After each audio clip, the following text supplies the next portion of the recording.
come in simplicity, longing for purity. Bom, pessoal, queria compartilhar com vocês uma palavra que o Senhor nos trouxe ainda esse ano.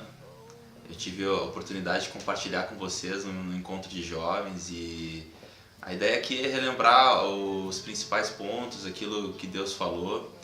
E eu queria começar compartilhando, lendo com vocês o texto que está em Mateus 7, 24, que é justamente o final do Sermão do Monte. Ali o Senhor fala assim: todo aquele, pois, que ouve estas minhas palavras e as pratica, será comparado a um homem prudente, que edificou a sua casa sobre a rocha. E caiu a chuva, transbordaram os rios, sopraram os ventos e deram com ímpeto contra aquela casa, que não caiu, porque fora edificada sobre a rocha. E todo aquele que ouve essas minhas palavras e não as pratica, será comparado a um homem insensato, que edificou sua casa sobre a areia. E caiu a chuva, transbordaram os rios, sopraram os ventos e deram com ímpeto contra aquela casa, e ela desabou, sendo grande a sua ruína.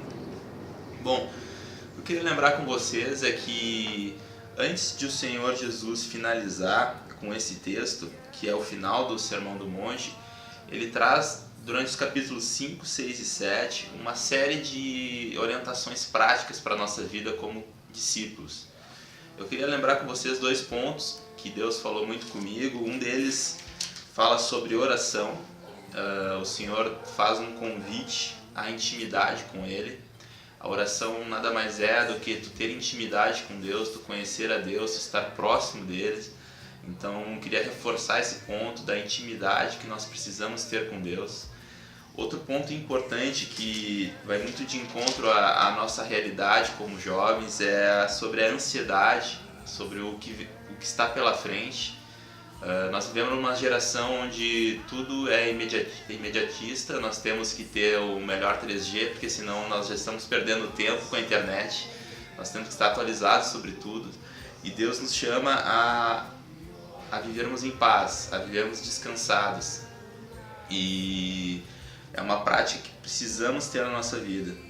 Então ali tem um texto no capítulo 6 que fala sobre isso, que não precisamos nos preocupar pelo dia de amanhã e descansar sim no Senhor. Eu queria finalizar lembrando um exemplo que Deus me trouxe lendo esse texto do Fundamento, que fala sobre a rocha. Deus fez me lembrar sobre a casa sobre a rocha e me lembrou um farol que fica na beira do mar. Esse farol, se tu perceber na praia, ele normalmente está sobre uma rocha, uma pedra firme. E qual é a função do farol naquela rocha? É iluminar, é mostrar a luz e orientar, dar orientação no caso ali para navios, mas Jesus quer que nós sejamos essa luz no meio do mundo. Mas tu vai só conseguir ser a luz e mostrar a direção para Jesus no meio do mundo se tu estiver firmado sobre a rocha. Então fica aqui meu incentivo de tu buscar em oração, buscar descansando em Deus, estar firmado sobre a rocha que é Jesus, para que sim tu possas iluminar e mostrar o caminho que é Jesus para esse mundo. Fiquem na paz.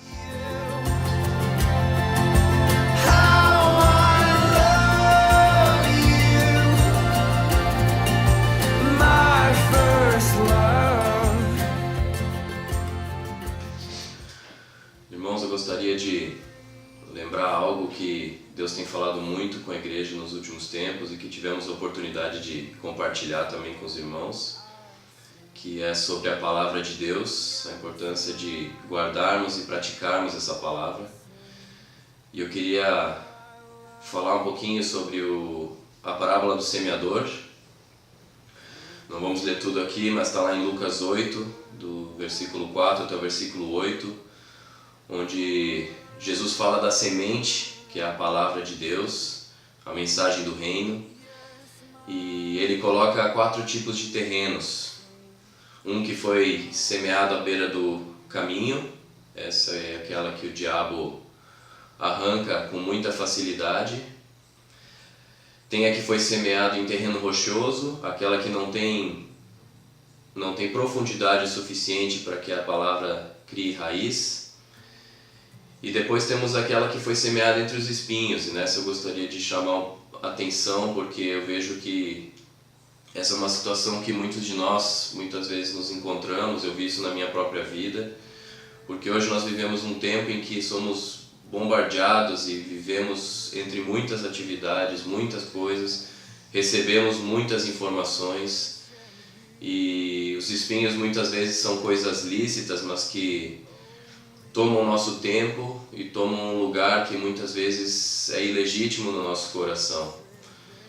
E talvez sejam ambições, talvez sejam preocupações. A palavra fala em amor às riquezas, preocupações e deleites da vida, mas são coisas que tomam o nosso tempo e tornam a palavra infrutífera.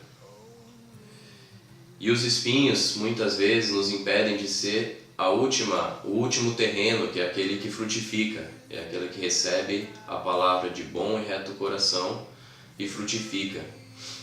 E a palavra fala em João 14, 23 a 24: Se alguém me ama, guardará a minha palavra, e meu Pai o amará, viremos para ele e faremos nele morada.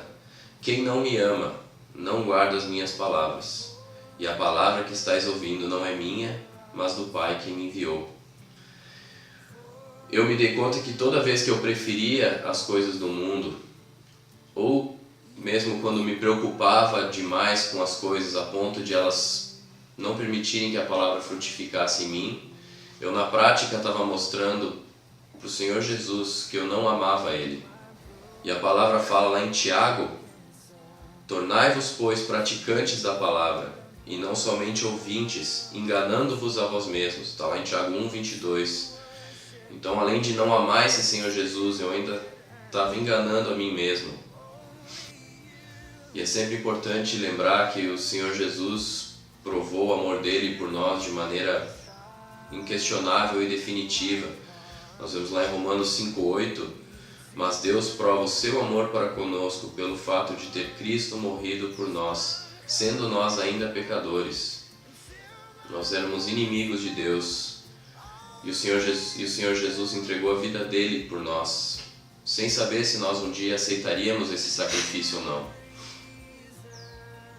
E tudo que ele pede de volta depois dessa grande prova de amor da parte dele é que nós guardemos as palavras dele, mostrando assim, dessa forma, que nós amamos esse Senhor Jesus.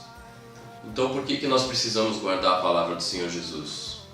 Porque ele disse que dessa forma nós mostraríamos para ele que nós amamos ele. Só isso para nós já deveria ser suficiente, já que nós muitas vezes até cantamos o quanto nós amamos esse Senhor Jesus. Mas o Senhor é tão perfeito que a obra dele na nossa vida, a partir do momento que começamos a praticar essa verdade, ela começa a se tornar real na nossa vida, e nós começamos a ver a atuação do Espírito em nós, nos ajudando, nos auxiliando em muitos pontos da nossa vida. Por exemplo, no livramento do pecado, o Salmo 119:11 fala: escondi a tua palavra no meu coração para não pecar contra ti. A palavra de Deus nos ajuda a nos livrarmos do pecado. Podemos citar o exemplo do próprio Jesus no deserto, quando foi tentado pelo diabo, e como todas as vezes ele combateu usando a própria palavra. E a palavra fala que o Espírito Santo, ele que nos conduziria a toda a verdade. Em João 14:26 nós vemos que aquele Consolador, o Espírito Santo, que o Pai enviará em meu nome, esse vos ensinará todas as coisas e vos fará lembrar de tudo quanto vos tenho dito. O Espírito Santo, através da palavra que habita em nós, vai fazer toda a obra na nossa vida. Mas se ele vier e não encontrar em nós nenhuma palavra, ele não vai poder fazer essa obra. Além do livramento do pecado, a palavra nos ajuda também na purificação. Salmo 119:9 fala: com que purificará o jovem o seu caminho, observando segundo a tua palavra. Além disso, a santificação. João 17:17, na oração sacerdotal de Jesus, ele diz: santifica-os na tua verdade, a tua palavra é a verdade. Fé. A palavra fala que sem fé é impossível agradar a Deus. E de onde vem a nossa fé? Romanos 10:17 fala que de sorte que a fé vem pelo ouvir, e o ouvir a palavra de Deus. E tudo isso porque Deus tem um objetivo com o homem, que é a comunhão. Jesus, naquele mesmo texto de João que nós lemos antes, ele falou: se alguém me ama, guardará a minha palavra, e o meu Pai o amará, e viremos para ele e faremos nele morada. Esse Deus grande, esse Deus que criou todas as coisas, quer vir e quer fazer morada dentro de nós. E isso vai acontecer no momento que começarmos a guardar as palavras de Jesus. Porque assim nós mostramos a Ele que nós o amamos. Então, meus irmãos, o pecado nos afasta de Deus, mas a palavra nos afasta do pecado. Além disso, sem santidade nós não veremos a Deus, mas a palavra nos santifica e nos purifica. Sem fé ninguém pode agradar a Deus, mas a palavra de Deus gera fé em nosso coração. Deus quer habitar em mim, ter comunhão comigo e contigo, e isso ocorre a partir do momento que eu guardo a palavra de Jesus. Eu gostaria de terminar com aquele texto de João 6,68, quando Pedro diz: respondeu-lhe, pois, Simão Pedro: Senhor, para quem iremos nós? Só tu tens as palavras de vida eterna. Então, meus irmãos, eu gostaria aqui de deixar essa palavra e gostaria de incentivar os irmãos para que continuemos praticando essa verdade de guardar e praticar as palavras de Jesus. Amém. I'll sing. Yes, my heart will sing how I love you. Queridos irmãos, de todo o meu coração eu quero relembrar e encorajar o nosso coração a que a gente possa olhar para a Palavra de Deus como algo fantástico, maravilhoso, né? E não apenas um livro. Eu percebo que a gente é muito levado por um livro, por uma questão de entendimento, de aprendizado, de doutrina, e tudo isso é correto. A Palavra de Deus é completa, ela é ensino, ela é encorajamento, ela é até terapia, ela é terapêutica, ela é tudo, ela é perfeita. E Deus, na sua sabedoria, fez com que esse livro atravessasse séculos, todos os livros atravessassem séculos e séculos, já tentaram destruir, queimar, ninguém consegue, porque é a Palavra de Deus. E eu creio que o Espírito Santo está querendo renovar no nosso coração nos últimos anos, em todo o tempo, desde Jesus, que a Palavra foi revelada. A Palavra é uma pessoa. E meu coração sempre busca que eu ame essa Palavra. Como eu nasci num berço evangélico, né, religioso, eu sempre tinha a Palavra como meio chato, meio cansativo, dá sono, a gente não consegue. Ler quando eu preciso, quando está naquele sufoco, no desespero, mas dizer que eu tinha amor pela Palavra de Deus, não. Isso nunca tive. Havia sempre só essa... tem que ler, né? Então quando está precisando, o cara vai lá, abre rapidinho, busca. E Deus fala, Deus é bom, Ele nunca se limita à nossa maneira de buscar. Ele é Pai, Ele é amigo, Ele é amor, Ele é tudo. Mas eu creio que o Espírito Santo quer buscar e encontrar em nós um coração diferente, um coração que ame a Sua Palavra. Então eu creio também que devemos entender que a Palavra é uma pessoa, não apenas um livro. Talvez aqui esteja uma questão que a gente consegue se perder às vezes. A gente pensa mais no livro, a regra de fé, doutrinas, mas não numa pessoa. Em João 1 diz que a palavra estava desde o início. A gente fala verbo no português, né? Mas ele está escrito a palavra. No princípio era a palavra estava com Deus e a palavra era Deus. Então a palavra é essa pessoa. E o convite de Deus para nós é um convite de amor, não um convite de obrigação. A palavra purifica, ela santifica, ela nos protege do pecado, ela nos guarda, ela lava, ela limpa, ela salva, ela é completa. Mas mais do que tudo isso, ela é uma pessoa. Então o convite, por ser uma pessoa, não é um convite de entendimento, mas é um convite de amor. Se alguém me ama, em João 14:23, se alguém me ama, guardará a minha palavra. E meu Pai o amará. E veremos, Jesus falando, eu e o Pai veremos e faremos nele morada. Aí sim acontece o que acontece em João 1, tabernacula, ele vira uma habitação em nós. É uma pessoa, mas o convite é de amor. E o amor que a gente precisa para amar essa palavra também a gente não tem. Por isso que Romanos 5,5 fala, ora, a esperança não confunde. Por quê? Porque o amor de Deus é derramado em nosso coração pelo Espírito Santo. Vamos pedir a Deus esse amor para renovar essa paixão, esse amor pela palavra. Davi fala até no Salmo 1, né? Antes tem o seu prazer na lei do Senhor. Eu nunca tive esse prazer. E nela medita de dia e de noite, muito menos, só na obrigação. Mas o convite é um convite de amor. Davi era um homem que amava a Deus, ele buscava a Deus, ele tinha um interesse por Deus.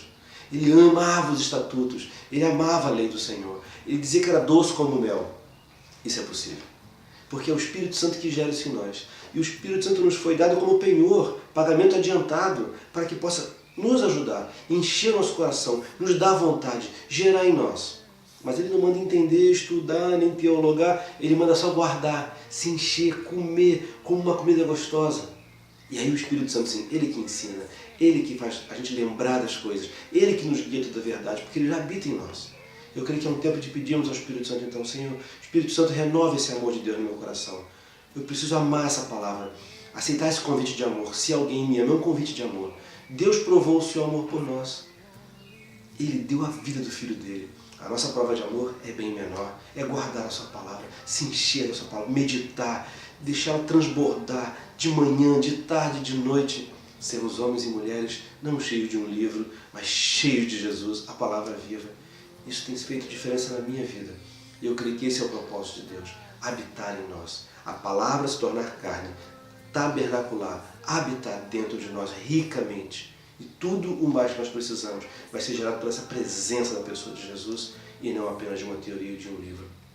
Busque amar a palavra. Prove o teu amor pelo Senhor. Eu quero provar meu amor pelo Senhor. Vamos juntos nessa? Em nome de Jesus. Forever I'll sing. Forever I'll sing. Yes, my heart